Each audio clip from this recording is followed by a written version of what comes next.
Right guys, welcome back. So if you follow me on Instagram, you'll know already that I've been doing a ridiculous amount of miles in the car. I think I've done easily over 1,000 in a couple of months. I'm enjoying the car. The thing that's really irritating me, after like an hour, 45 minutes of driving the car, my ears are ringing like it's like being in a tin can. I've got no carpet, no sound deadening, nothing.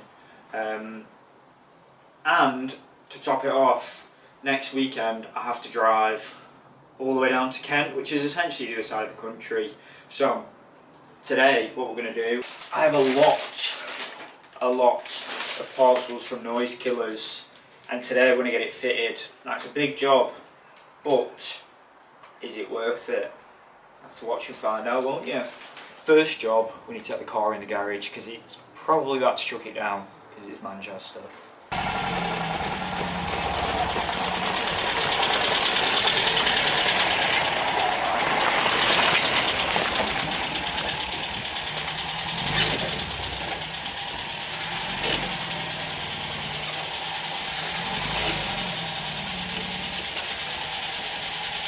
As you can see, we don't have a lot of room to play with either side of the car. Oh, just spoiled the interior, or at the end.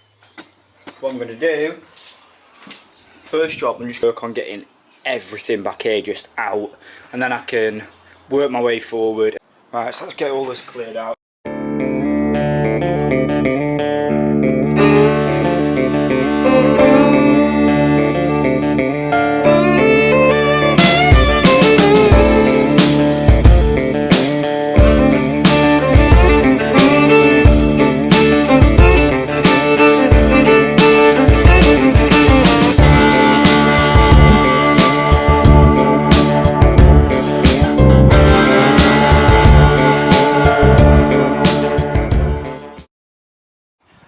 Now I've got this all cleared out, what I need to do, get the panel wipe and just wipe every inch of it, get it perfect, otherwise I'm just having a nightmare. Dan has sent me two products, first being isopropyl alcohol. This is to clear up, get any grease, anything like that, just so it's got the best chance of sticking. And then I've got this adhesion remover. This is what you want if your carpets are stuck down, or like you see in this corner here, how I've got some leftover glue there, use that on there. So yeah, let's get to it.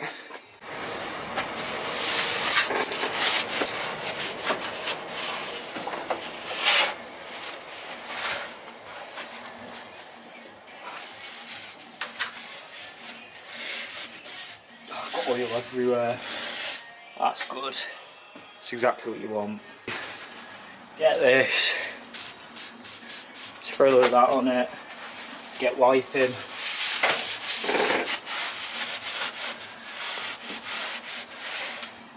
Now, hopefully, your boot should be way cleaner than mine because yours hasn't been underwater, but mine has.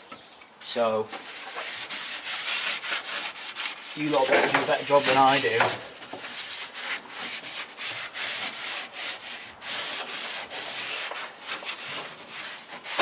Ooh, straight vodka that. So now what we need to do, open that up and find our panels. Now, Dan advised me get a fresh knife. This stuff is easy to cut, but make sure you've got a fresh knife so it's a clean cut. So let's get those out and get cutting. With this set, you guys can see my address, doesn't matter, everyone knows where I live because it was on the news. But essentially with this kit, there will be a numbered sheet in here which we need to find, which will give us details on what we're doing.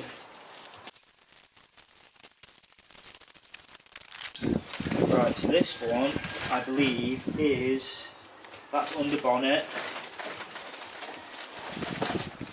Okay, so these ones are roof lining and under bonnet. Let's get these out of the way so we don't need these just yet. This one definitely looks like the goods. So, what we're going to do, quick video.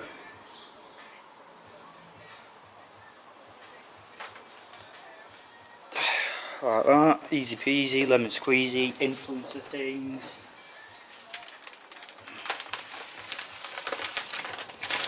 So if you didn't know, I'm sure most of you already do, but I do most of my stuff on Instagram. YouTube is, for some reason, not a lot of people like watching a boring northerner open stuff and fit stuff and clean stuff and drive stuff.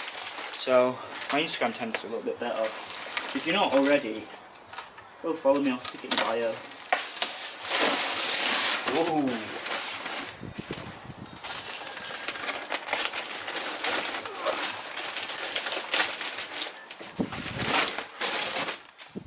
So I think you guys might be able to guess what shape this is. It's the boot. So I'm not sure whether it currently goes inside here or whether it sits on top of this wooden plank here. So let's have a look. Yeah, I'll put it up this really, but I'm lazy. I personally think it sits on top like this.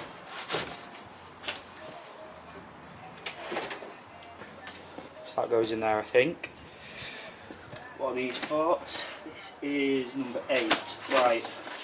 So I'm doing this in the wrong order. What I should be doing, is getting this sheet.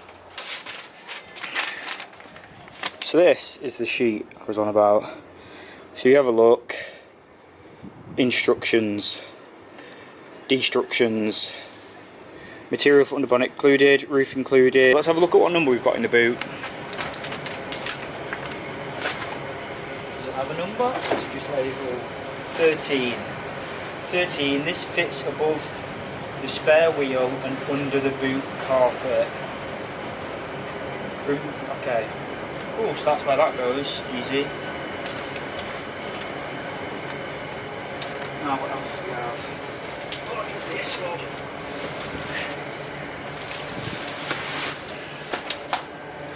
This one is number 12. Number 12 is...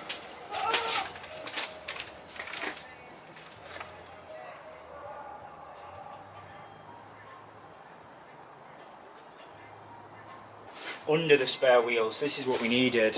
I'll link Dan's video on more in-depth install instructions, but essentially what we should do is measure this up first, make sure it fits, which looks as though it does quite happily.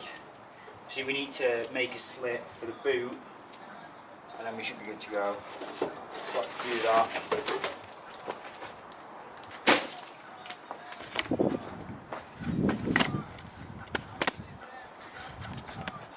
So you see here, got a little circle.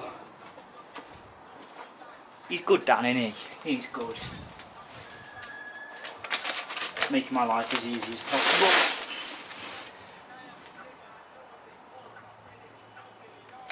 Here we go. Okay, that does cut through really well. He wasn't lying.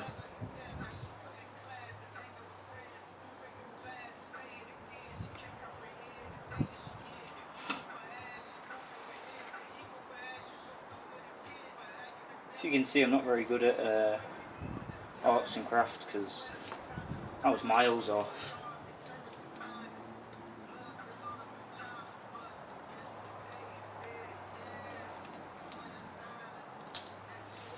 Right, now let's give this a test fit. There we go, in. So what I've got to do, peel from a corner, stick it, pull the rest away. So let's go.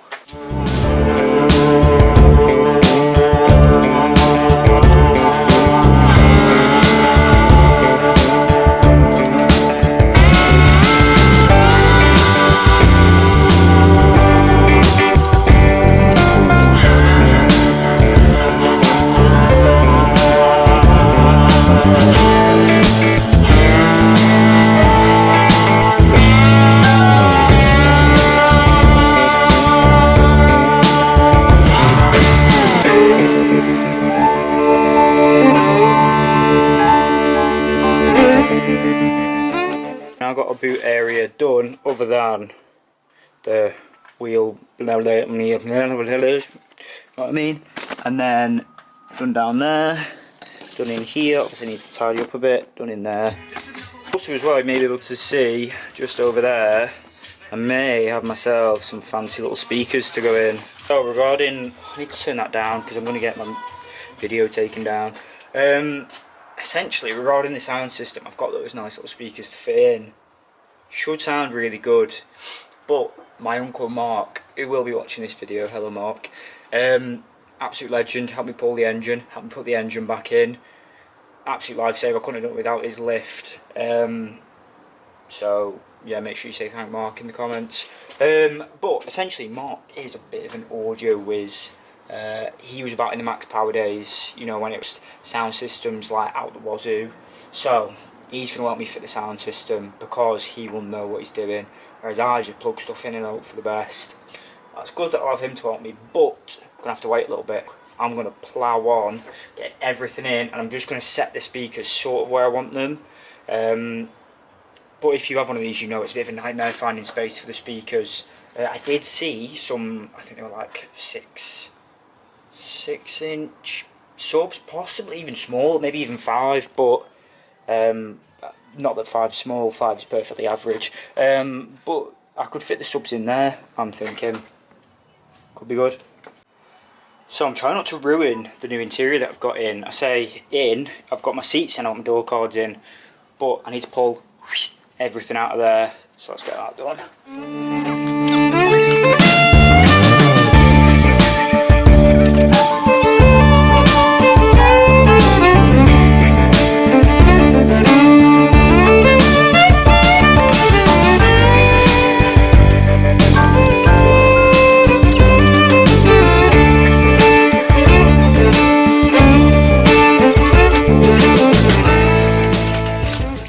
What I've done, pulled the seat out, now I've got to go absolutely ham on getting that floor as clean as possible. It needs to be spotless, I mean spotless, so let's get to it.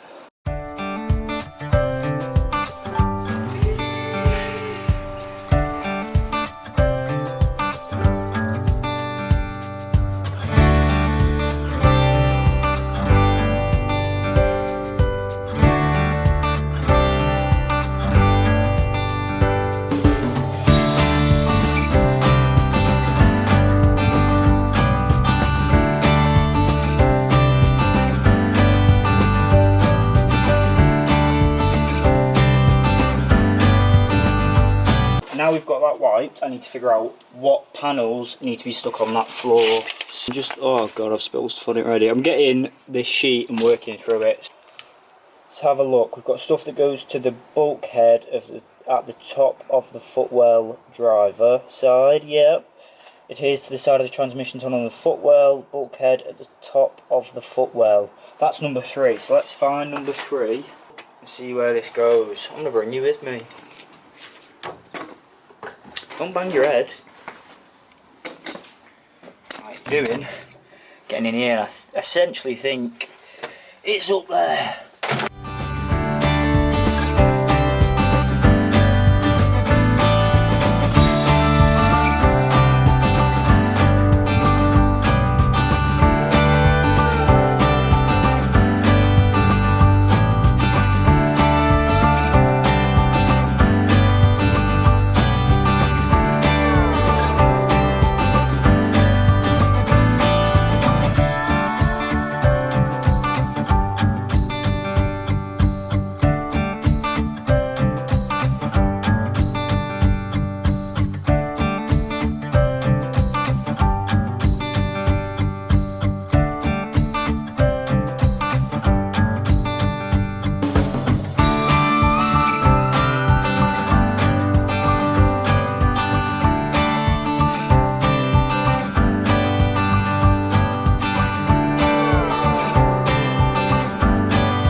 Right guys, let's get you updated.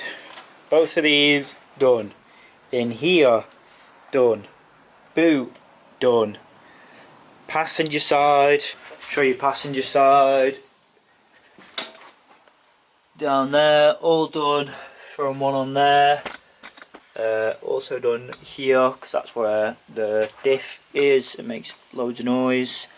And that's done. So next job, I think we may tackle the headliner, which is going to be very, very interesting to say the least. So let's get to that. Right, so now I've got that cut.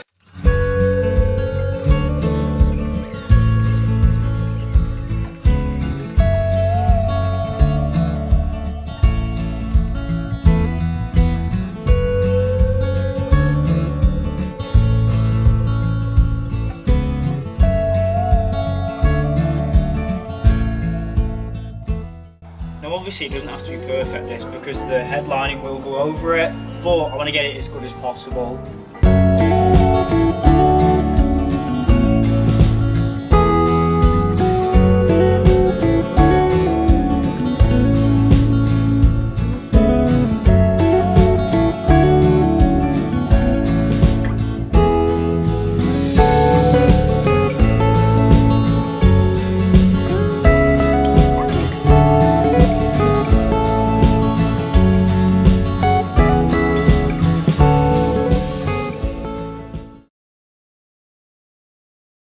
Well guys, we've got the headlining done. I'm going to show you, don't judge me, because it's a mess. It doesn't, oh, you can't even see.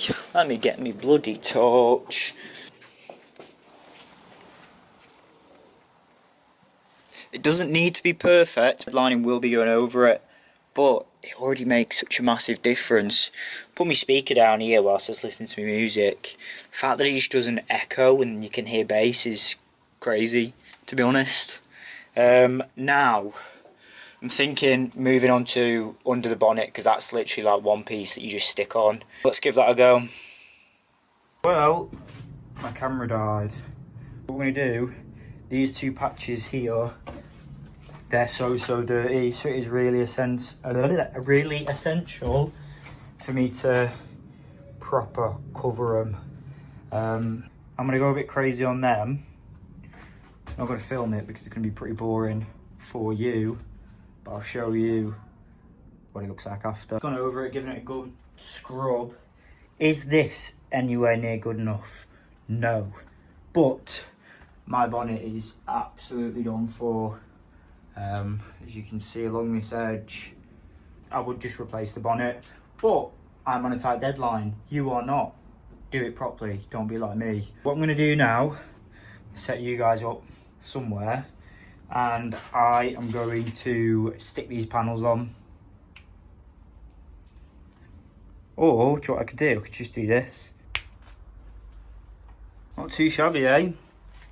Not too shabby at all.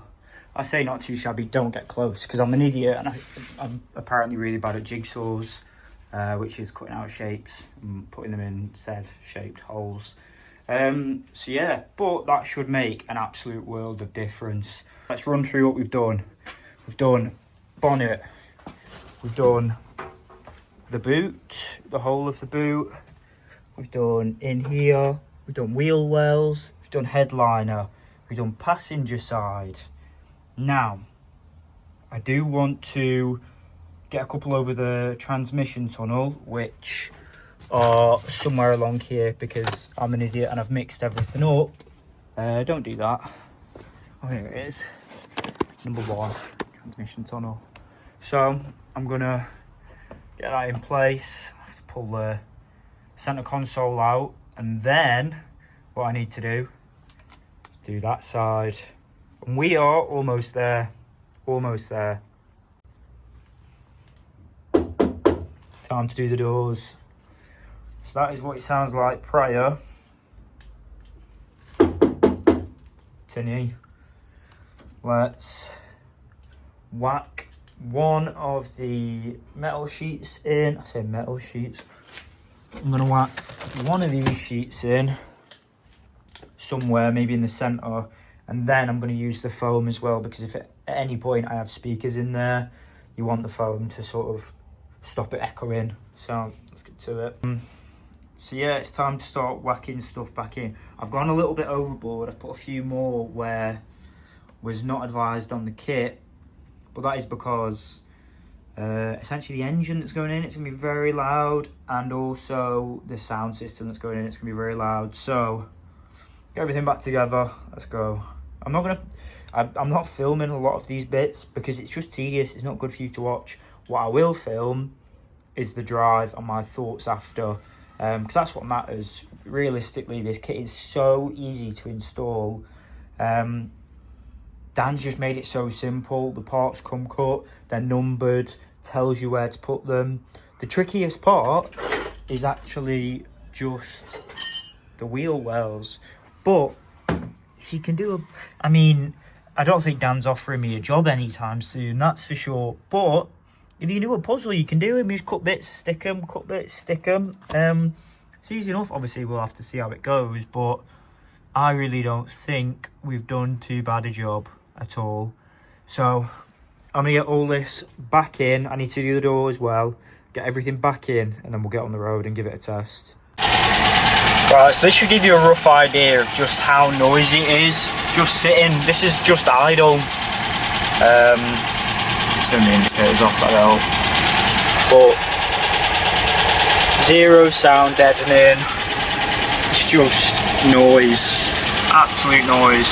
So I'll jump on the motorway and I'll show you how loud it gets on this little journey.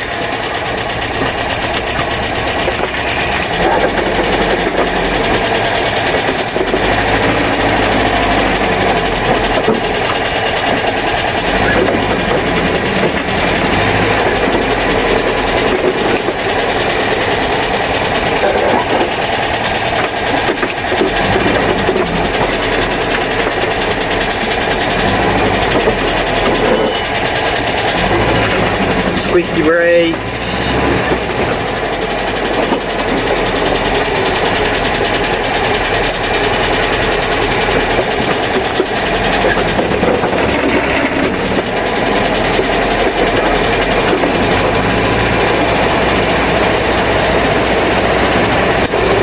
Second gear doing like 14 miles an hour. 10. It's just noisy. Obviously this engine anyway is a particularly noisy engine. It's just the valves are super worn. Wow, she was not watching her child by the road. The valves are super worn, which just makes it super loud. I mean, as you can hear, it's just chatter. So much valve chatter. So yeah, it's ridiculously noisy. But you hear it when we get on the motorway anyway. I think it's, even with these problems that I've got that makes this car super noisy, I think this should be a good before and after comparison. Because I'm obviously not going to fix the problems in this meantime. And when you drive a car like this, it's like an active project really. Like, it's not a finished car, is it? And right before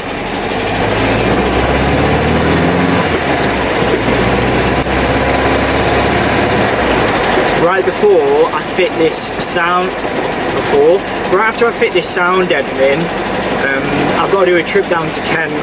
If you don't know where Kent is, it is literally the opposite side of the UK to where we are, Manchester. I think it might be 300 miles where we're going, not too sure. This is where it gets noisy. It's also a very sharp corner here. Let's hope we don't fall.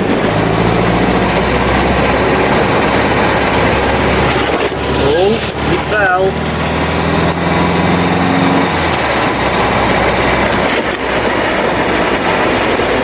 Oh, I'm not even going to be able to do a good test because the traffic on the motorway is just insane.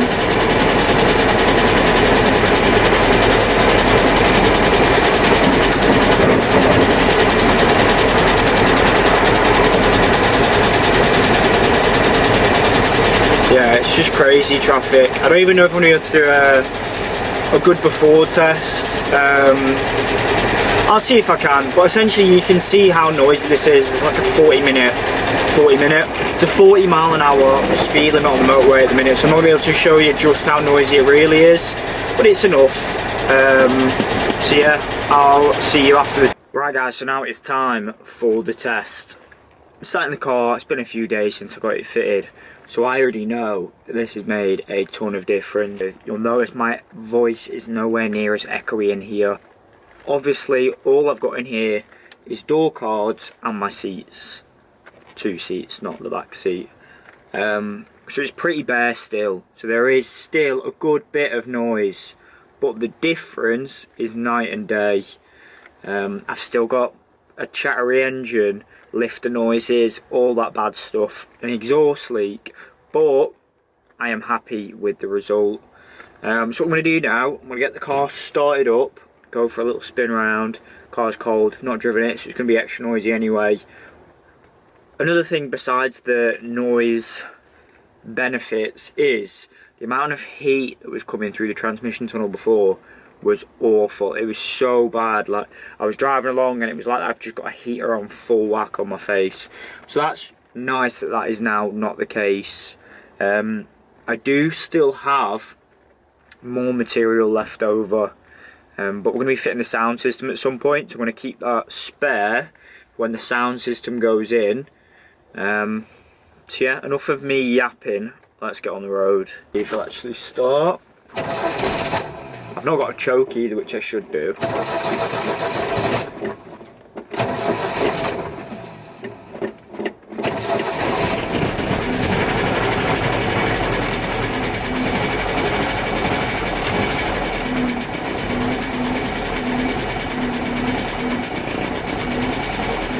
So first thing you'll notice, the noises, it's not that it's gotten rid of the noise, but it's dulled the noise. Like, it's not echoey, like everything's rattling. It probably sounds a lot louder for you than it does for me, because you are essentially sat on top of a firewall currently. And you can hear those valves, they're just so chattery. I don't know what that humming is, I think it's maybe the vents. Let's get the car warm. Obviously it's running a bit rough at the minute, because you just stay still, will you? Obviously it's running rough at the moment, but if you ignore the fact that it's running rough,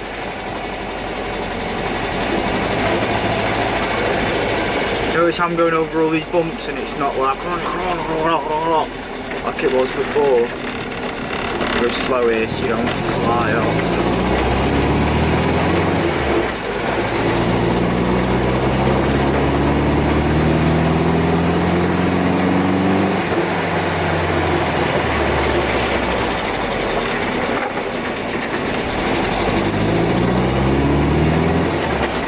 What are you looking over there for? Look at me, pay attention.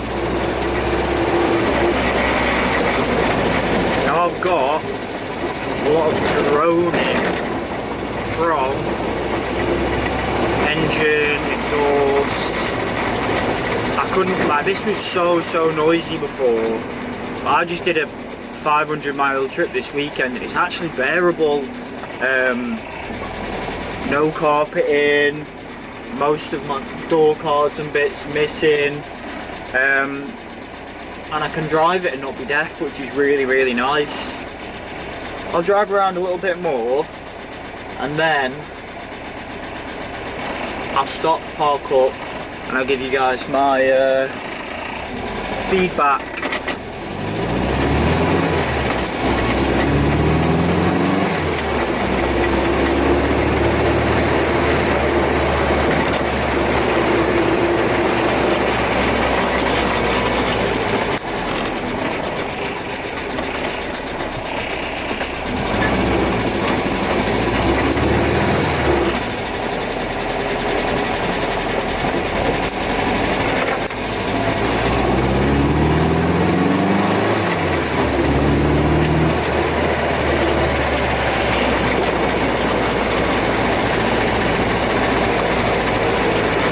finding that any noise that's still coming through seems to be coming from where my vents are, and that will be because I haven't put the rubber grommet in the heater matrix. There's essentially like a blanking plate that sits under the heater matrix. I've not put it in, so I need to put that in.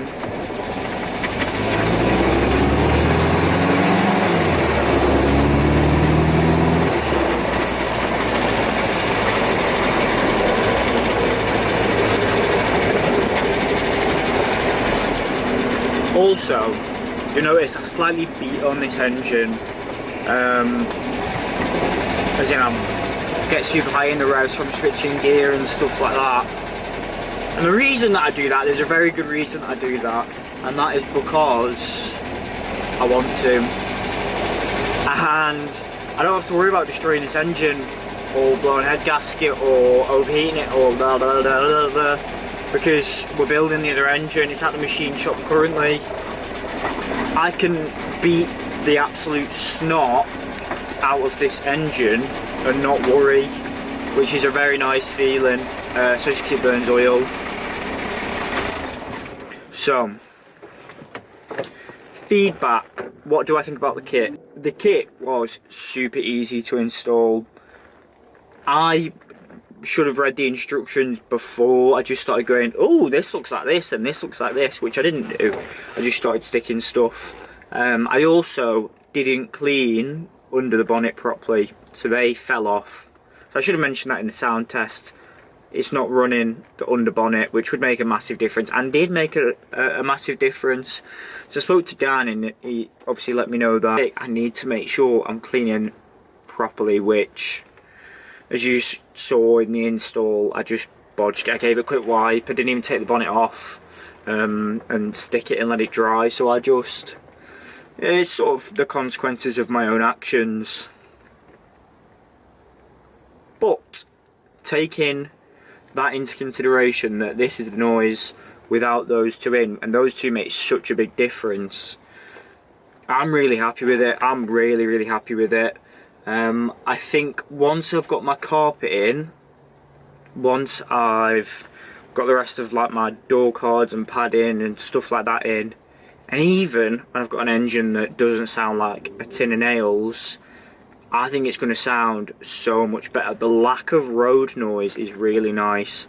I'm still getting a good bit of wind noise in. That is because, again, my fault. I am missing the wheel arch liners and some grommets in the floor. So the fact that this has made such a difference on my awful car, like, it'd be really exciting to see what the difference it makes to a really well done car. And which hopefully this will be eventually, but for now it's not. So yeah, that is pretty much my review. If you want to get this kit, I will put a link in the bio. I will also link Dan's Instagram and YouTube below. Make sure you drop him a follow. He does all sorts. He does classics, Land Rovers, just like big projects, and he even does modern cars. So have a look, see if your car's on there. If you don't have an MG, I can guarantee it will be. And if it's not, drop him a message. I'm sure he's got the capability to just whack it on his new CNC machine and get it cut out. And if you're a bit like me and you're lazy and you're not very good at doing jobs properly, you can even book in with him, get it fitted, do it with him. It's so easy. So yeah, thank you for watching. If you're not, make sure you're subscribed, because I am only like 200 subscribers off being able to monetize and eventually buy a supercharger. So yeah, make sure you drop a follow, like, comment, tell me what you want to see next. I'm still waiting on machine work to do the engine, but that's going to be the biggest project. Probably the most interesting content as well. That will include dyno runs after. I know so many people will build engines and they don't post the dyno numbers because they're like, oh, but it didn't go that as fast as I wanted, and I spent more money than I am not expecting a lot out of this engine. These engines are so slow. I don't expect any more than 100 to the wheels, and that might even be asking too much with a standalone ECU and custom exhaust and all the works and maybe nitrous. But yeah, so we shall see. So yeah, catch you in the next video.